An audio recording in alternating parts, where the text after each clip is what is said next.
नमस्कार। तो पुणे में इंडिया साइंस फेस्टिवल का 6th एडिशन होने वाला है 11-12 जनवरी को। पूरे दिन का कार्यक्रम रहेगा सुबह से लेकर शाम तक, और इसमें इंडिया और विश्व के टॉप साइंटिस्ट जो कि एआई में, न्यूरो साइंस में, क्वांटम फिजिक्स में, मैथ्स में सब यहाँ आएंगे। और बहुत सारे टॉक्स और पैनल्स होंगे। उसके साथ साथ साइंस थिएटर भी होगा, साइंस वर्कशॉप्स होंगी, साइंस बूथ्स होंगे और डिबेट्स भी होंगे। जो अभी भी अनसॉल्व प्रॉब्लम है साइंस में, जिनका अभी भी हमें उत्तर नहीं पता, उसके डिबेट्स, उसके ऊपर डिबेट भी होंगे। जो कुछ नोटेबल स्पीकर्स हैं वो नौशाद फोर्ब्स जो पुणे से हैं वो आएंगे, श्रेया श्रीनिवासन जो हार्वर्ड से हैं वो यहाँ पे आएंगी, और MIT से भी स्पीकर्स यहाँ पे आ रहे हैं टॉक देने। इसके सिवाय एक और बहुत इंटरेस्टिंग कंपटीशन होगा जिसका नाम बाउंस है, जिसमें जो PhD स्टूडेंट्स हैं वो अपनी थीसिस को 1 या 2 मिनट में प्रेजेंट करेंगे। इसको एक स्टैंड अप कॉमेडियन प्रशस्ति होस्ट कर रही है, जिससे कि साइंस का मैसेज और लोगों के पास जाए, क्योंकि आजकल यूथ ज़्यादा स्टैंड अप कॉमेडी देखते हैं, तो इसलिए उसका भी इसके अंदर संकलन किया गया है। और हम इंडस्ट्री साइंस अवार्ड भी दे रहे हैं, जो प्रोफेसर विजय राघवन कल देंगे, जो एक इंडस्ट्री लीडर को दिया जाएगा। पिछले साल ये अवार्ड क्रिस गोपालकृष्णन को दिया गया था, तो इस साल वेट करिए, कल पता चलेगा कि किसको ये ऑनर दिया जा रहा है। अच्छा, इस साइंस में कुछ डांस के थ्रू भी कुछ मैसेज देने वाले हैं? बिल्कुल, तो डांस के थ्रू भी एक हमारी प्रेजेंटेशन है, जहां एक साइंटिस्ट कथक के माध्यम से क्लाइमेट चेंज को एक्सप्लेन करेंगी और क्या हमें करना चाहिए क्लाइमेट चेंज के लिए, उसको एक्सप्लेन करेंगे। एक बैंगलोर से आ रहे हैं जो AI पे सॉन्ग बना के ला रहे हैं, तो AI के बारे में और सॉन्ग के माध्यम से बताएंगे।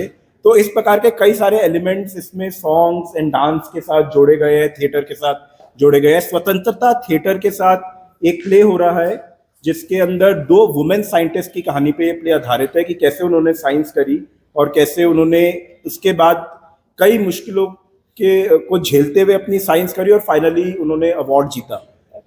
तो ये फास्ट इंडिया और स्वतंत्रता थिएटर मिलके ये प्रोडक्शन बना रही है। Thank you. पुणे जैसे शहर जहाँ बुद्धिजीवियों, साइंटिस्ट, इंजीनियर्स, इंडस्ट्रियलिस्ट सब है, उसका इतना कल्चर है, वैसे जगह देश में बहुत कम है। और पुणे के लिए बहुत गर्व की बात है कि पुणे ऐसा जगह है, और इसलिए साइंस फेस्टिवल हर साल यहाँ आती रही है और आती रहेगी। और इससे पुणे के यंग स्टूडेंट्स को, साइंटिस्ट को एक बड़ा अपॉर्चुनिटी मिलेगी कि उनके कल्चर और उनके ट्रेडिशन के बारे में और लोगों को बताएं, और लोगों जो आ रहे हैं उनसे भी सीखें कि क्या हो रहा है सारे देश में, सारी दुनिया। Thank you sir. फास्ट में जुड़े हुए हैं, एंड फास्ट ये इंडिया साइंस फेस्टिवल हर साल करता है। देखिए, हमारा सोचने का नज़रिया ये है कि अगर आप देखें पूरे विश्व में साइंस एंड टेक्नोलॉजी बहुत तरक्की कर रहा है। पिछले साल आर्टिफिशियल इंटेलिजेंस में बहुत कुछ हुआ। आई एम श्योर आप में से कुछ लोग उसे अपने काम में यूज़ करने लग गए होंगे। क्वांटम में बहुत प्रगति हो रही है, क्वांटम कंप्यूटर्स में। इसी प्रकार जेनेटिक्स वगैरह में भी बहुत प्रगति हो रही है। पर अगर आप देखें, अधिकतर ये जो चीज़ें हो रही हैं ये वेस्ट में हो रही है या चाइना में हो रही है। हमें लगता है वो समय आ गया है कि ये चीज़ें अब भारत में होंगी, और भारत भी साइंस एंड टेक्नोलॉजी में पहले 3 विश्व के पहले 3 देशों में आ सकता है। वो घड़ी बन गई। अगर आप सोचें, आज से 15 साल पहले इंडिया में स्टार्टअप्स नहीं होते थे, बहुत कम स्टार्टअप्स होते थे, कोई इकोसिस्टम नहीं था, और अब एक पूरा स्टार्टअप का इकोसिस्टम बन गया है। तो हमें ऐसा ही लगता है कि अब वो समय आ गया कि एक साइंस का भी एक पूरा इकोसिस्टम बन सकता है इंडिया में, जिसमें हमारे जो साइंटिस्ट्स हैं, हमारी जो स्टार्टअप्स हैं, हमारी जो इंडस्ट्री है, वो साथ मिलके इसे आगे बढ़ाएं। तो इसी की तरफ फास्ट का भी प्रयास है। इस पे सरकार भी बहुत प्रयास कर रही है। तो अगर आप शायद जानते होंगे कि सरकार ने अभी 2 नई चीज़ें करी है। एक नेशनल रिसर्च फाउंडेशन करके एक नई बॉडी बनाई गई है लास्ट ईयर, जो रिसर्च को फंड करेगी, और उन्होंने अपना पहला मिशन, इलेक्ट्रिक व्हीकल मिशन भी शुरू कर दिया है। इसी प्रकार सरकार ने 1 लाख करोड़ का फंड अनाउंस किया है इंडस्ट्री के लिए, रिसर्च करने के लिए। तो सरकार भी ये सोच रही है कि वो समय आ गया है कि इंडिया में अब साइंस एंड टेक्नोलॉजी और R&D को आगे बढ़ाया जाए। उसी की तरफ जिस तरफ सरकार अपनी तरफ से प्रयास कर रही है, इंडिया साइंस फेस्ट जैसा जो इनिशिएटिव है ये चाहता है कि जो हमारा यूथ है वो जाने कि साइंस एंड टेक्नोलॉजी से क्या क्या हो सकता है, पूरे विश्व में क्या क्या हो रहा है, और ना केवल वो एंटरप्रेन्योर बनने की कोशिश करे, बिजनेस करने की कोशिश करे, वो साइंटिस्ट बनने की भी कोशिश करे, साइंस पॉलिसी में भी जाए, साइंस मैनेजमेंट के रोल्स में भी जाए। तो इसमें जैसे कि विजय कह रहे थे, उनको हम ये एक्सपोजर देना चाहते हैं कि साइंस एंड टेक्नोलॉजी में इंडिया में क्या बेस्ट हो रहा है और पूरे विश्व में क्या बेस्ट हो रहा है। इसीलिए ये इंडिया साइंस फेस्ट का आयोजन किया जाता है हर साल। इसमें हमारे 60+ स्पीकर्स हैं, ना केवल इंडिया से, यूएसए से, ऑस्ट्रेलिया से, स्विट्ज़रलैंड से, यूनाइटेड किंगडम से, टर्की से, कई अलग अलग देशों से स्पीकर्स आ रहे हैं। 2 दिन का कार्यक्रम है।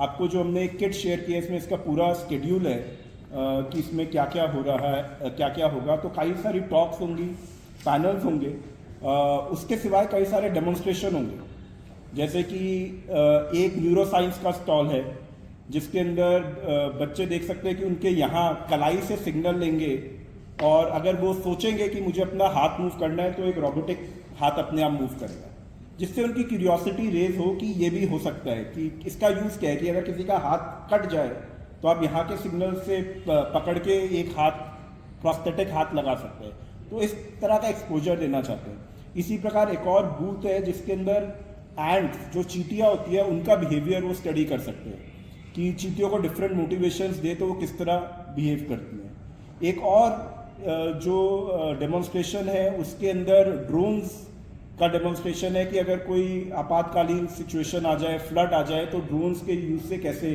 कम्युनिकेशन हो सकता है। तो इस प्रकार के अलग अलग डेमोन्स्ट्रेशंस हैं, टॉक्स हैं, वर्कशॉप्स भी हैं। और सर्न जो यूरोप में एक सबसे बड़ा दुनिया का पार्टिकुलर कोलाइडर है, उधर से भी लोग आए हुए हैं, उन्होंने भी बूथ लगाया है। उसमें एक गेम के माध्यम से लोग देख सकते हैं कि सब एटॉमिक पार्टिकल्स जब कोलाइड होते हैं तो क्या होता है। तो इस तरह की कई सारी एक्टिविटीज़ हैं जो हम ये देखते हैं कि एक तो कोर साइंस है, पर साइंस और चीज़ों से इंटरैक्ट कैसे करता है। एक प्ले हो रहा है इसके अंदर ISF में ही, जो यहीं का एक थिएटर है, स्वतंत्रता थिएटर पुणे का, जिसके साथ मिलके एक प्ले बनाया है जो 2 वुमेन साइंटिस्ट्स की लाइफ के ऊपर बेस्ड है। 45 मिनट्स का प्ले है कि अगर एक वुमेन साइंटिस्ट हो वो कैसे क्या क्या उन्हें प्रॉब्लम्स आती है, कैसे वो उनको सॉल्व करते हैं और कैसे वो न्यू डिस्कवरीज और इन्वेंशंस करते हैं। तो एक थिएटर है, एक साइंस डिबेट है जिसमें 2 प्रोफेसर्स डिबेट करेंगे एक टॉपिक जो है कि एक बहुत इंटरेस्टिंग टॉपिक है, एक बहुत बड़ा साइंटिफिक क्वेश्चन है जो अभी भी लोगों ने सॉल्व नहीं किया है कि हम सब में चेतना है, तो चेतना आती कहाँ से। ये अनसॉल्व प्रॉब्लम है ये अभी भी साइंस में, विश्व में। तो इसके ऊपर कुछ लोग कहते हैं कि चेतना जैसे जैसे जो हायर लेवल ऑर्गेनिजम्स हैं उन्हीं में होती है, जो लोअर लेवल ऑर्गेनिजम्स होते हैं उनमें नहीं होती, माइक्रोब्स में नहीं होती। और कुछ लोग ये कहते हैं कि नहीं, चेतना तो हर सेल में होती है। तो इसके ऊपर वो एक डिबेट करेंगे। तो ये एक तरीका है कि कैसे नए आइडियाज़ बनते हैं और बच्चों को भी पता चले कि ऐसे आप डिबेट कर सकते हैं चीज़ों को जाने के। एक बहुत इंटरेस्टिंग रिसर्चर है हार्वर्ड यूनिवर्सिटी से जो आ रही है, श्रीनिवासन, वो एक कथक के माध्यम से क्लाइमेट चेंज के ऊपर प्रेजेंटेशन करेंगे।